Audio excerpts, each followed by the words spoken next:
Notilenguas Pentecostales, con su anfitrión Pablo Melo. Invitados especiales: Robert Menzies, Roger Strongstad, Gordon Fee. Comenzamos. Muy, pero muy buenas noches. Bienvenidos sean cada uno de ustedes a nuestro noticiero especial de la noche, Notilenguas Pentecostales. Hoy con una temática muy especial que se titula Lenguas, Evidencia Inicial y Misión a las Naciones. Hoy en este tiempo tenemos algo muy hermoso, muy especial, y es un noticiario informativo donde analizamos las noticias bíblicas y teológicas que marcaron la historia de la iglesia y siguen marcando a la iglesia de nuestro tiempo actual. Soy Pablo Melo, su presentador en esta noche, y en la misión hoy abordaremos uno de los temas más discutidos en los círculos pentecostales clásicos, y es el papel de hablar en lenguas como evidencia física inicial del bautismo en el Espíritu Santo. Hoy nos acompañan tres reconocidos teólogos eruditos. Entre ellos está Roger Strostan, está también Robert Menzies y también Gordon Fee, a quienes les damos hoy una bienvenida. Ahí levantando su mano, indicándonos que se están llegando a esta especial presentación de nuestro Notilenguas Pentecostales. Ellos nos ayudarán en esta noche a entender por qué el relato de Cornelio en Hechos capítulo 10 es central para la doctrina pentecostal de las lenguas que se pueden evidenciar con el pueblo gentil. La pregunta que guiará nuestro tiempo de compartir en esta noche es: ¿siguen siendo las lenguas la evidencia bíblica del bautismo en el Espíritu Santo? ¿Y qué implicaciones misioneras tiene esto para la iglesia de hoy? Por eso vamos a empezar con el contexto de la crisis doctrinal de la lectura que estamos realizando como equipo. Y por eso esta pregunta la quiero dirigir a nuestro doctor Menzies. Quiero preguntarte, doctor Menzies, muchos ministros jóvenes hoy cuestionan la doctrina pentecostal clásica de la evidencia inicial. ¿Qué está pasando en esta nueva generación y por qué es un tema tan sensible? Gracias, Pablo. Pues la realidad es que muchos jóvenes de las Asambleas de Dios y de otros movimientos pentecostales clásicos se preguntan si realmente todos los que reciben el bautismo en el Espíritu Santo hablarán en otras lenguas. Pues viene una generación que valora fuertemente la hermenéutica sólida y teológica y bíblica, y no se conforman con explicaciones generales o respuestas superficiales. Por eso, cuando se encuentran en dicha doctrina de evidencia física inicial, quieren ver si realmente hay una base bíblica robusta que lo sustente. Muy interesante, doctor Menzies. Eso quiere decir que no es un rechazo al espíritu, sino una búsqueda de exactitud bíblica. Exactamente, como comenta el evangelista Tim Enloe, estos jóvenes que cuestionan la evidencia inicial suelen ser muy sinceros en su búsqueda. El problema es que muchas explicaciones del pasado no han satisfecho a esta generación, y eso crea la necesidad de la defensa doctrinal sólida y bien fundamentada sobre las lenguas evidenciales. Muy interesante, gracias por su participación. Y ahora me dirijo a doctor Strostan. El documento que estamos analizando nos afirma que las lenguas evidenciales jugaron un papel central en el movimiento histórico de salvación del Evangelio de Israel a todas las naciones. La pregunta es esta: ¿esto significa que hablar en lenguas no es un detalle marginal, sino parte del corazón mismo de la misión? Buenas noches, mi querido Pablo. Bueno, correcto. Cuando observamos el libro de los Hechos, vemos que las lenguas evidenciales acompañan el movimiento en momentos claves, la transición de la historia de la salvación. En particular, el relato de Cornelios en el capítulo 10 muestra cómo Dios mismo es quien utiliza el don de las lenguas para señalar que el Evangelio ya no queda restringido a Israel, sino que se abre plenamente a los gentiles. Por eso el artículo que estamos estudiando hoy noche sostiene que este es el relato quizás más sólido y convincente para la doctrina pentecostal de las lenguas evidenciales hasta el día de hoy. Muy buena respuesta. Por eso vamos a pasar ahora a otro nivel. Ahora miremos el panorama de hechos y la misión a las naciones. Y me quiero dirigir al doctor Fee. Entremos pues a mirar que del documento que estamos estudiando señala que los escritos lucanos hay un énfasis especial en la difusión del evangelio a todas las naciones. Pregunta, ¿cómo se organiza Hechos y qué importancia tiene esto para entender las lenguas? Adelante, doctor Fee. Efectivamente, Pablo, Lucas escribe una historia teológica de la extensión del Evangelio. En Hechos vemos cómo el mensaje se mueve desde su base judía en Jerusalén hasta la capital del mundo del siglo I, que era Roma. Hechos 1:8 funciona como un índice del libro. Primero Jerusalén, luego Judea, luego Samaria y hasta lo último de la tierra. Y del capítulo 1 al 7 se describe la vida de la iglesia en Jerusalén. En el capítulo 8 se relata la expansión hacia Samaria y ya desde el 9 en adelante se ve la misión que se extiende hacia el mundo gentil, culminando en Roma. Interesante esa forma como se está estructurando. Algo que me llama la atención de este relato es que a través del escrito que estamos estudiando sobre las lenguas, hay una parte en la estructura narrativa que tiene las siguientes partes. Dice que está la exposición, la complicación, el clímax y desenlace. Doctor Fee, ¿podríamos explicarnos esa estructura es aplicada en el libro de Hechos? Por supuesto, siguiendo a Douglas Oz, Hechos del 1 al 7 será la exposición, donde se presenta el status quo de la iglesia primitiva en Jerusalén. Luego los capítulos 8 al 10 se introducen complicaciones cuando el evangelio comienza a producir fruto entre samaritanos y gentiles, rompiendo esquemas judíos anteriores. Ahora, el clímax se da ya en Hechos 10 y 11 con la casa de Cornelio y la defensa de Pedro ante la iglesia de Jerusalén, donde se reconoce que Dios también ha concedido a los gentiles el arrepentimiento para la vida eterna. A partir de ahí, el desenlace muestra la misión internacional como la nueva normalidad. La iglesia se despliega hacia las naciones y Lucas se centra en el ministerio de Pablo, el apóstol de los gentiles. Muy completa su participación, doctor Fee. Por eso vamos a ver ahora qué nos dice el doctor Stroustan. Si el relato de Cornelio es el clímax, como lo estábamos escuchando, ¿qué lo hace tan decisivo en la trama de la salvación y específicamente en la discusión sobre las lenguas? Doctor Stroustan, ¿qué dice? Claro que sí, mi estimado Pablo.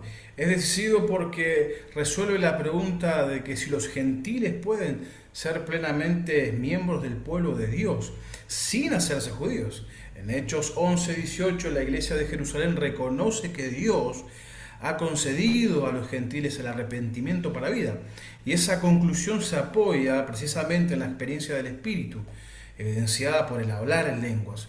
Y Lucas vuelve a este episodio varias veces entre el capítulo 10 al 15, subrayando que aquí se definió la nueva norma misional de la iglesia.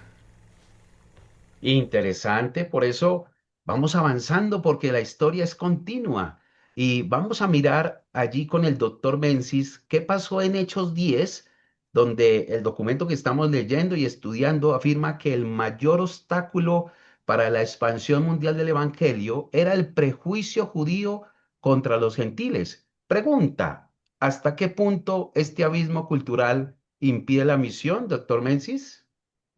Pablo, pues era un abismo enorme porque algunos judíos ortodoxos consideraban a los gentiles como perros. Es una palabra fuerte, pero ellos evitaban entrar en sus casas y no compartían mesa con ellos. Aunque en el Antiguo Testamento revela el corazón de Dios por las naciones, el foco principal se mantenía en Israel y eso generó un fuerte orgullo étnico. En este contexto, Dios tiene que intervenir directamente mediante la visión del lienzo con animales impuros para quebrar el etnocentrismo de Pedro y mostrarle que ya no debe llamar impuro a lo que Dios ha limpiado. Me sorprende esta película que se presenta aquí en la historia de Hechos. Es decir, doctor Menzies, que antes de que Dios derramara el Espíritu sobre los gentiles, Dios tuvo que renovar la mente de los apóstoles. Exacto, Pablo. La visión deja a Pedro perplejo, pero el Espíritu le ordena ir sin vacilar a la casa de Cornelio. Cuando Pedro llega, reconoce que Dios no hace acepción de personas y que ahora entiende que no hay distinción entre judíos y gentiles en términos de acceso al Evangelio. Muchas gracias, Menzies, por esa claridad tan profunda. Y quiero también conocer qué piensa el doctor Fee, porque aquí yo veo que el documento divide el sermón de Pedro a los gentiles en tres partes importantes. Yo vi en esa lectura que estaba la introducción, un querigma y una conclusión. Entonces, doctor Fee, ¿cuál sería el núcleo de este mensaje? Bueno, Pablo, el núcleo es Cristo mismo. Pedro presenta a un Dios imparcial que envía a Jesús como Señor de todos. Relata la vida, la muerte y resurrección de Jesús y concluye anunciando el perdón de pecados para todo aquel que cree en Él. La salvación se recibe por la fe en Cristo, no por someterse a la ley judía. Y ese mensaje es oído y de manera aparentemente silenciosa es creído por la casa de Cornelio.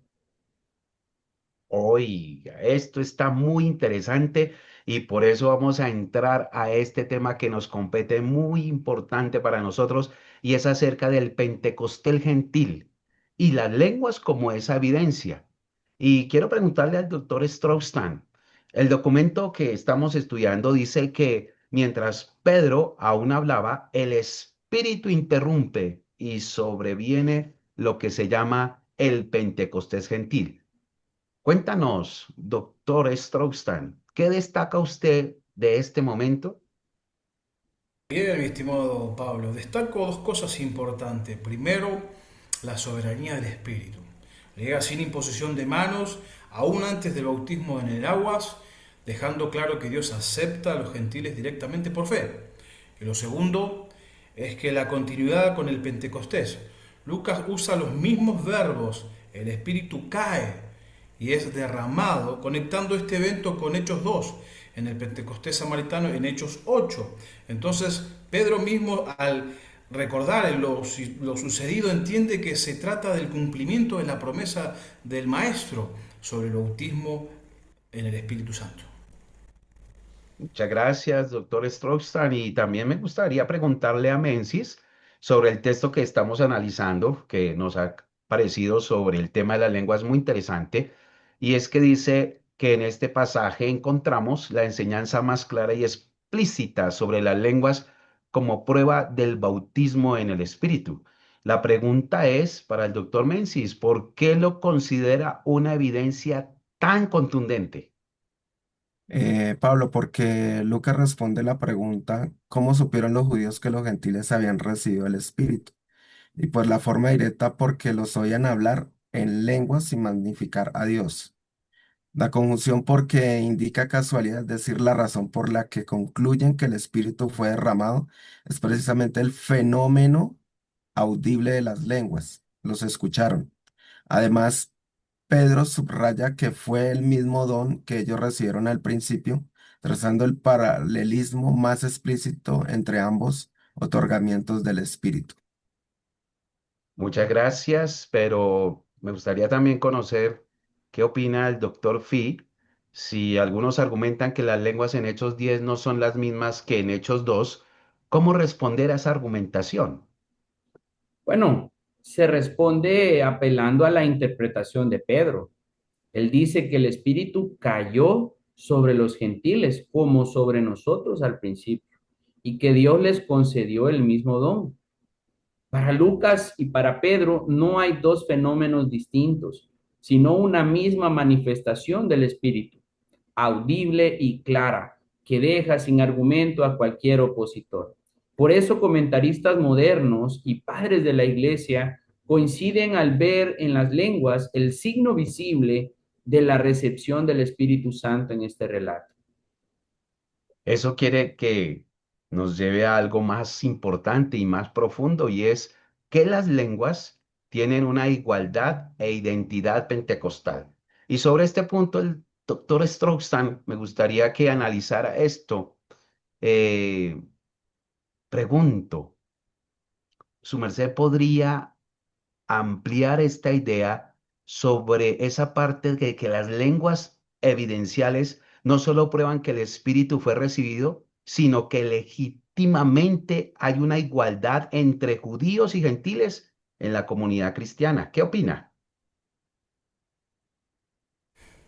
Claro, sí, porque la glosolalia allí en la casa de Cornelio funciona como legitimación final e irrefutable para la aceptación de los gentiles. Es una señal que Dios mismo está derribando la barrera del particularismo judío y reconciliando a judíos y gentiles en un mismo pueblo. Las lenguas se convierten en un símbolo del carácter universal e internacional del Evangelio, indicando que todas las naciones y lenguas están llamadas por Dios para su alabanza y gloria. Gracias, doctor Stroustan y doctor Menzies. Esto tiene algunas consecuencias prácticas muy fuertes. El documento que estamos estudiando sugiere que sin esta intervención del Espíritu evidenciada por lenguas, quizás los gentiles habrían tenido que soportar por siglos la carga de convertirse al judaísmo. ¿Cómo se resuelve finalmente este conflicto en Jerusalén? Menzies. Pablo, pues en, en Hechos 11, Pedro defiende su acción apelando precisamente al don del Espíritu y de las lenguas. La iglesia de Jerusalén termina en silencio glorificando a Dios y reconociendo que también a los gentiles les ha sido concedido el arrepentimiento para la vida. Más adelante en Hechos 15, cuando algunos quieren imponer la circuncisión y la ley mosaica, pero vuelve a recordar que Dios dio el Espíritu a los gentiles como a nosotros, sin hacer diferencia, purificando sus corazones por la fe. El concilio acepta que la salvación es por fe, no por ley, y solo establece normas mínimas de convivencia entre judíos y gentiles, pero no exige la plena conversión al judaísmo. Muy interesante. Y doctor Fee, aterrizando toda esta información sobre la identidad pentecostal clásica, según el documento que estamos leyendo sobre las lenguas, ¿qué base ofrece Hechos 10, perdón, para afirmar que el bautismo en el Espíritu Santo se atestigua por la señal física inicial de hablar en otras lenguas? Bueno, Pablo ofrece una base doble. Primero, una base histórica redentora. Las lenguas evidenciales jugaron un papel crucial en la transición del Evangelio a las naciones y en la afirmación de la igualdad entre judíos y gentiles. Segundo, ofrece una base normativa. La relación entre bautismo en el Espíritu y lenguas que vemos en Pentecostés, Samaria y Cornelio proporciona un patrón que la iglesia pentecostal reconoce como modelo para la experiencia de los creyentes. De ahí que la doctrina pentecostal define el bautismo en el Espíritu Santo como atestiguado por la señal física inicial de hablar en otras lenguas, tal como el Espíritu da que se hable. Muchas gracias, doctor Fee. Y como ya estamos cerrando nuestro Notilenguas, hoy quiero que todos los que nos están escuchando, no solamente en la transmisión, sino donde se multiplique esta transmisión, quiero retarlos a través de un desafío misionero para el día de hoy.